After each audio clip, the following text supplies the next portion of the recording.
We begin tonight with that breaking news. It looks like the teachers' strike in Sheridan is over. Good evening. I'm Kim Christensen. And I'm Kyle Clark. The Sheridan Education Association announced late tonight they have an initial agreement with the district on terms that will let them return to the classrooms.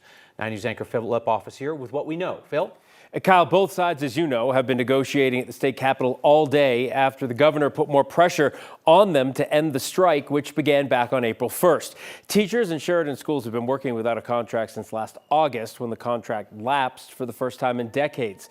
Teachers have been on the picket line ever since for the last 3 weeks, but schools were only closed for just a few days. Still, there's no doubt going to be a disruption in learning. Governor Polis says he is glad teachers will be back in the classroom with the kids who need them. We reached out to the union to hear how it sees tonight's developments. We're still waiting to hear back. But according to the governor's office, the Sheridan Educators Association is expected to vote to ratify the agreement tomorrow. The Sheridan School Board is expected to vote on Tuesday. The union says once that happens, teachers will be back to work. Kyle?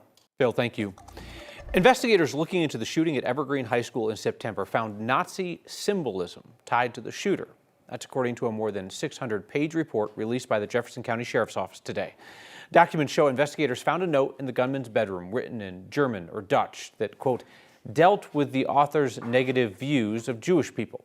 In his bedroom, deputies found a knife that had a silver Nazi eagle on its handle and drawings with suspected neo-Nazi symbols. That shocked a family member who told deputies that the gunman had Jewish heritage himself and that when they talked, the sentiment was that Nazis were bad. The new documents shed no light on one key question: how the shooter got the revolver. It was stored in a gun safe at the family's home, and the teenager did not have the combination. Everyone told to evacuate because of a wildfire in Fort Collins is allowed to go back home. All evacuations for the so-called Ponds Fire are now lifted. The fire started a little bit before 5 this evening, just east of Horsetooth Reservoir. It didn't burn any buildings, but a firefighter was taken to the hospital after suffering second-degree burns. The fire was nerve-wracking for people in the area. I live close to the fire, and I just see a big fire coming to my home. That was not heavy. I was wondering where my kids were. That was the first thing, and then I found out where they were, so then I was okay. But I told them to pack their clothes and a toothbrush. Firefighters believe they know where the fire started. Now they're working to figure out what started it. Crews will stay there until they've mopped up all the hot spots. The Hammer Fire southeast of Colorado Springs is now 80% contained. The fire department in nearby Hanover expects it to be fully contained by the morning. The fire started yesterday afternoon. It burned nearly 5,000 acres, prompting evacuations and closing schools today. There are no reports of it burning any homes or hurting anyone. It's not clear what started that fire. Meteorologist Corey Rappenhagen's along now. Hot, dry, windy, bad combo. And that combination is in play again tomorrow as we have our third consecutive fire weather warning that includes Denver and the Front Range. Winds 20 to 45, so maybe a few miles per hour weaker than what we saw today, but still in the conditions where we could see extreme fire behavior if we get a fire going again tomorrow, or if there are some still lingering fires from the last couple of days. High temperatures will be just a little bit warmer than they were today, back into the 70s, 71 in Denver, some upper 70s down here to the southeast. Mountain stage slightly cooler, but still a little bit of a warming trend for this time of year. The weekend forecast after that kind of warm, dry day that we have tomorrow, we'll start to see cooler temperatures because a cold front will come in after dark on Friday, increasing the rain chances, dropping the temperatures a little bit. Only an isolated chance to see a shower on the Front Range here on Saturday, but a little bit better shot on Sunday afternoon.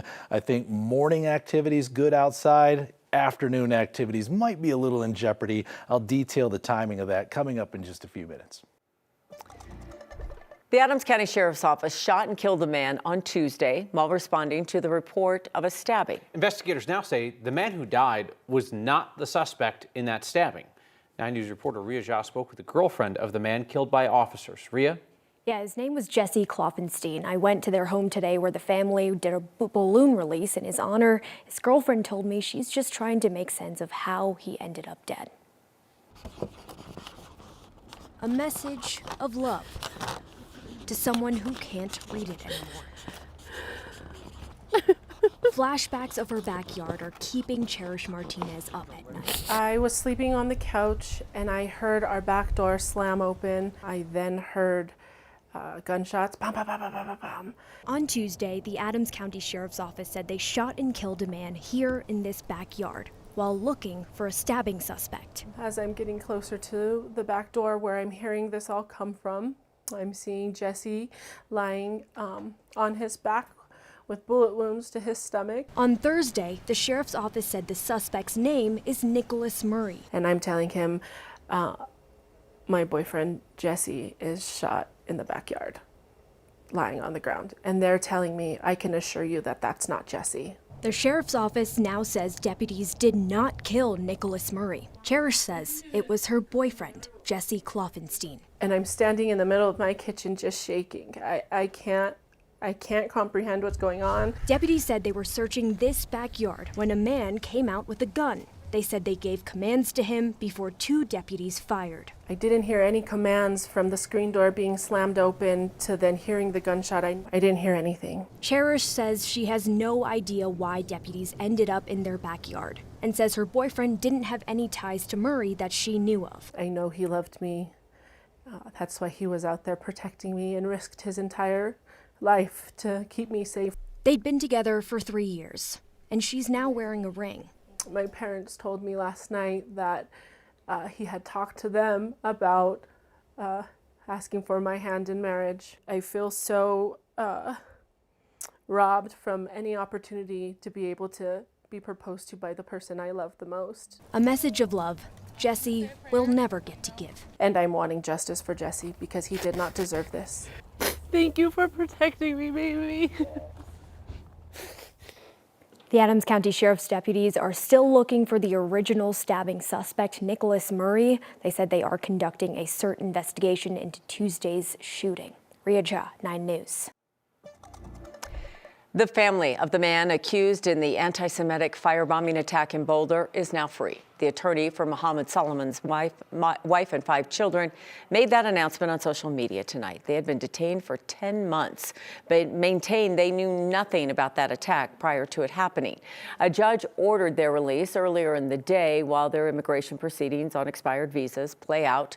They'd been held in immigration detention since last June after Solomon was accused of throwing Molotov cocktails at people on the Pearl Street Mall as they were raising awareness of Israeli hostages in Gaza. An 82-year-old woman later died from her injuries. The suspect's wife and their oldest child, who is 18, were ordered to wear electronic monitoring. A spokesperson for the Department of Homeland Security says the Trump administration will still try to deport the family, calling them national security threats. A marker of Colorado history is missing. Somebody stole a historic plaque from along Alameda Avenue. And tonight, a nonprofit is asking for help in tracking it down. 9 News reporter Colton Chavez joins us there. Hey, Colton. Hey, Kim.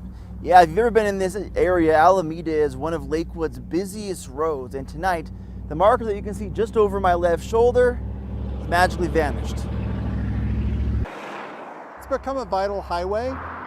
A lot of eyes are on this section of Alameda Avenue in Lakewood. There are tens of thousands of cars that go past this intersection every day. The nonprofit Alameda Connects says it's part of the reason a 90-year-old historic marker was placed there to commemorate the efforts to extend Alameda Avenue during the Great Depression. 5,000 men who were previously unemployed spent 2 years building this road to Red Rocks. Executive Director Tom Quinn says the marker that stood for nearly 90 years vanished within the last 2 weeks. We don't think it was a random thing. We think somebody had planned this out very well and they had the right tool to get it done. Now, it's also possible somebody stole it as an heirloom. Maybe they just wanted a plaque. We think it's much more likely it was metal theft. Whatever the reason, Tom says the consequences could be steep. So it is a serious federal crime to steal federal property.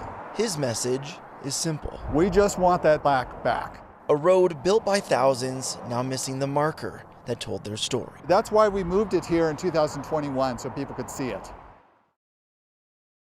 I'm talking with Tom earlier today. He tells me that any of these stores where someone could go and sell this, they said they're trained to actually alert police officers when they come across items like this. They say anybody who has information should contact the Lakewood Police Department with any information.